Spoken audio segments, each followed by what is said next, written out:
parti, Kareth Fosso avec nous au studio ce soir. Bonsoir. Salut. J'espère que tu vas bien. Je vais super bien. La semaine elle a été, j'espère, de ton côté. Oui, un peu le rallye, mais ça va, ça se passe bien. Heroes of Freedom, Oui. c'est quoi le projet?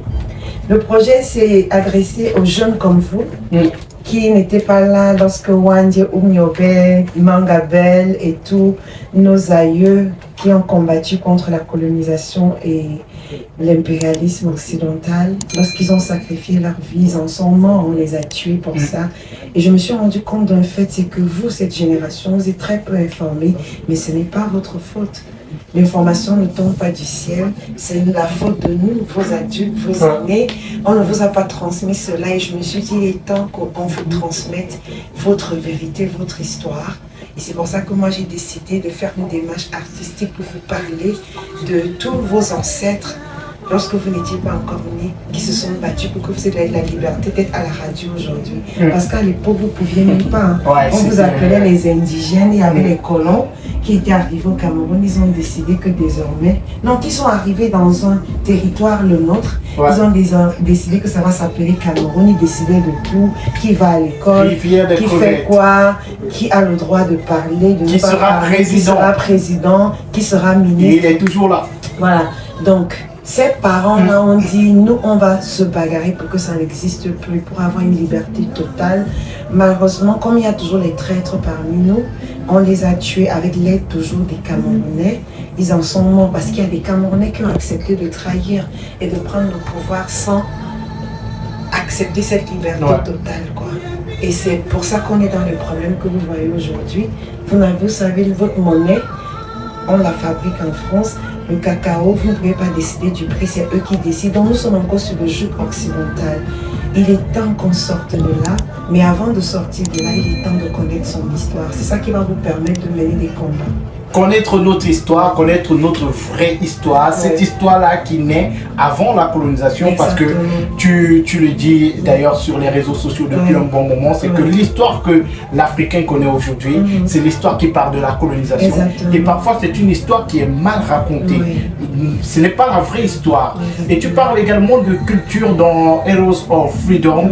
Tu parles de culture, tu parles de la réappropriation de notre culture. Exactement. L'Africain aujourd'hui ne connaît pas sa culture et tu penses que ça peut avoir un impact sur notre devenir? C'est très très dangereux de ne pas connaître d'où on vient parce que ça nous crée un blocage psychologique. On n'a pas assez de repères pour pouvoir affronter le futur.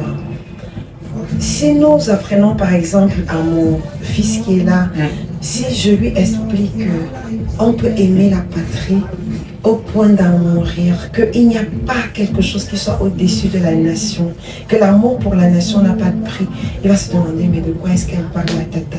Mais si je lui explique que parce qu'il y a 60 ans, 70 ans, il y a un monsieur qui s'appelait Oumiobe, qui a tellement aimé cette patrie, il a voulu être corrompu. On lui avait même proposé d'être Premier ministre pour entrer dans la combine coloniale. Histoire qu'on ne connaît pas. Il a refusé parce qu'il estimait qu'il ne pouvait pas trahir ses frères. Il avait un principe, une idéologie pour cette nation. Il a dit, je préfère ne pas pactiser avec vous au prix de ma vie. Lorsque je vais dire ça à cet enfant, il va comprendre qu'on peut tellement aimer sa nation qu'on peut laisser sa vie. Il va comprendre qu'on ne trahit pas la nation, on ne trahit pas la terre, on ne détourne pas. Même les détournements de fonds publics que vous voyez aujourd'hui, c'est le manque d'amour. Tu ne peux pas aimer tes frères et toi seul amasser des milliards à la maison pendant que tu vois les autres souffrir. Donc je pense que c'est un souffle nouveau que je voudrais amener aux enfants pour leur inculquer d'abord l'amour de la patrie. C'est de là que va partir toute la résolution des problèmes. Parce que même l'engagement est patriotique. Aujourd'hui, combien de gens sont encore prêts à s'engager? Même quand tu dis que battons-nous, les gens disent oh, je veux voir mes enfants grandir. C'est parce que justement, tu veux voir tes enfants grandir dans quelles circonstances, dans quel environnement. Tes enfants ne grandiront pas, tu veux plutôt voir tes enfants souffrir. Et quand tu parles de cette histoire-là, de la réinculquer, tu parles beaucoup plus des enfants. Et ton projet, en première ligne, tu parles de l'inculquer, inculquer notre histoire, notre culture, en passant par la langue. Aux enfants. Et comment ça se fera? Comment je vais faire? Actuellement, nous avons, en dehors de la musique, qui est d'abord un élément fédérateur. Je sais très bien que si je fais des TikTok comme les jeunes font, je dis, ah mais je me suis mise, parce que si je veux toucher les enfants, il faut que j'aille les trouver là où ils sont. Donc la maman que je suis aujourd'hui, j'ai un compte TikTok parce que j'ai compris, on m'a dit... On applaudit pour Caresse Photo. On m'a dit, si tu veux toucher cette cible-là, va les retrouver dans leur source TikTok. J'ai dit, ok, j'y vais. Et les jeunes comme vous ont créé un challenge. Moi, j'ai fait mon challenge, qui était le challenge des héros, où j'incarne un peu la posture des héros. Mais les autres jeunes de votre âge m'ont dit, maman, on veut aussi danser pour nos héros. Donc, ils ont créé une petite chorégraphie. Et je suis sûre que ça va intéresser les jeunes. Parce qu'ils seront intéressés par la chorégraphie, je pourrais facilement les entraîner vers moi et maintenant leur raconter l'histoire. Et aller dans leur univers, c'est briser aussi la barrière. Parce qu'il ne faut pas que je vienne aussi avec des éléments très intello pour fatiguer les gens. Il faut venir vraiment, déjà la maman, elle nous a rejoint dans notre mood, maintenant elle est dans les TikTok, elle met son jean, t-shirt, basket, elle arrive. Tu casses un peu la barrière. Subtilement. Oui, tu casses la barrière, tu ne viens pas genre, gars, ils ont laissé leur prof à l'école avec les maths, les physiques, les X, Y. C'était compliqué. Donc ne les fatigue pas. Quand ils ont terminé avec les physiques, ils ont envie que même si tu veux venir leur parler de l'histoire, utilise des termes simples. Dans l'amusement, ça passera plus. Donc moi, c'est vraiment ce que j'ai envie de faire pour commencer. Ensuite, nous avons fait des mini-documentaires. Nous avons fait des projections dans les écoles. Les mini-documentaires sont basés sur 10 héros de la liberté. On a étendu, on n'est pas resté au Cameroun parce que j'ai un esprit un peu panafricaniste. Donc on a parlé de 5 femmes, 5 hommes camerounais et africains. Équilibre. Bien sûr, pour une femme, attends, il faut équilibrer. J'aurais bien pris plus de femmes, hein, mais la peur que les hommes me tirent dessus. Donc c'est un peu ça, donc ça va suivre avec des mini-documentaires et nous sommes sûrs qu'avec ça, on va faire passer le message. Et ce magnifique projet, il me touche personnellement parce que dimanche dernier, je présentais un événement et j'en parlais avec quelqu'un qui m'est cher. Je présentais un événement du côté de Crystal Palace et on organisait des jeux avec des enfants. Et c'était les parents qui étaient dans la salle, qui étaient chargés de poser des questions aux enfants. Un parent a demandé à un enfant comment dit-on bonjour en ta langue maternelle. L'enfant était perdu. Et moi j'ai dit que cet enfant n'a pas perdu, puisqu'en fait elle a répondu, elle a bien répondu à toutes les questions jusqu'en demi-finale. Mais elle a perdu malheureusement parce qu'elle ne connaissait pas. Et j'ai dit, la faute n'est pas à cet enfant, certainement à son parent. C'est le parent qui ne lui a pas appris comment on dit bonjour en sa langue maternelle. Ça veut dire que dans cette maison, on n'apprend pas. Et derrière le projet de Caresse Photo, mesdames, messieurs, peut-être les parents vont comprendre l'importance d'apprendre le Romla et d'autres à leurs langues. enfants et d'autres langues. Voilà, les Wondo, déjà mes 2 langues que moi je parle couramment. Et justement, il y a un volet linguistique dans l'affaire. Avec l'enregistrement, on a commencé avec le projet pilote, les berceuses en nos langues et puis aussi les dessins animés en nos langues. Pourquoi nous avons envie de faire des dessins animés qui nous ressemblent? C'est pour que nos enfants portent fièrement leur nom. Tu vas voir parfois c'est réducteur. Moi, je suis passée par là. Aujourd'hui, je suis une adulte qui s'affirme. Mais j'ai traversé toutes les étapes. Je suis passée par les frustrations, la honte de porter mon nom.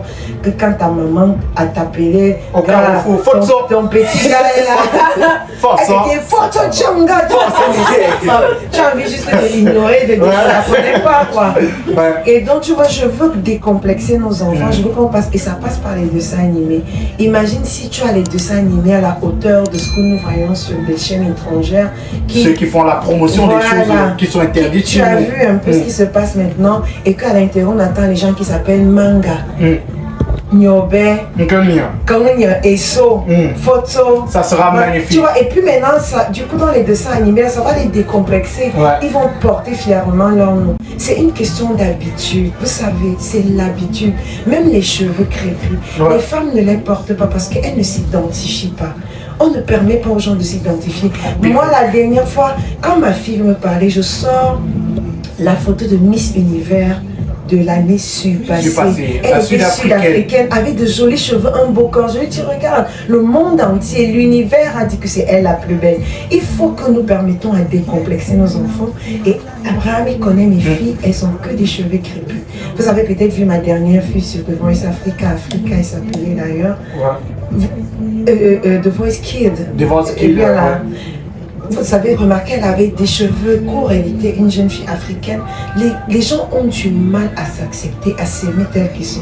On s'identifie à Beyoncé, ce n'est pas la faute des enfants. Si dès le bas âge tu donnes une poupée blanche à ta fille, tu es déjà en train de lui dire que voilà la meilleure race, voilà les meilleurs cheveux, voilà, décomplexer nos enfants. Oui, décomplexer ta fille, c'est lui donner des cheveux, donne-lui les outils pour qu'elle s'aime. Quand tu la vois, dis-lui t'es belle, apprécie ses cheveux, apprécie sa peau, apprécie son corps. Et c'est très important. Et vous aussi les garçons, il faut que vous grandissez dans une culture, vous voyez des belles petites filles noires avec des cheveux crépus avec. Et c'est pour ça que vous allez aussi pas mettre la pression à ces filles-là de s'occidentaliser avec les cheveux lisses. Vous comprenez? Quand je dis à B qu'elle est belle sans les rastas, elle me dit que je mens parce que je veux pas. Elle dit que c'est parce que je veux pas donner l'argent pour la coiffure. Alors que moi je la trouve belle comme ça. C'est un travail de longue haleine et je me suis un peu renseignée sur tous les garçons, les adultes de mon âge, les plus jeunes comme vous. La majorité des hommes préfèrent les femmes naturelles. Je vous dis la vérité. Toutes les filles, honnêtement, quand une fille va mettre les extensions et elle dit qu'elle fait ça pour un homme, je dis vous vous trompez. Les hommes ne supportent même pas déjà notre make-up là, ça salit leur chemise.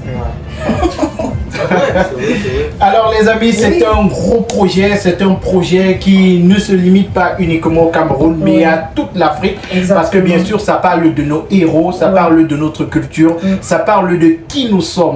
Heroes of Freedom, ce sont les héros de la liberté. Ce projet commence par cette chanson. Il y a une idée qui est née et après il y a une magnifique collaboration avec Salatiel. Je propose qu'on écoute encore cette chanson. Et juste derrière, on continue l'entretien avec Miss Carré Fosso.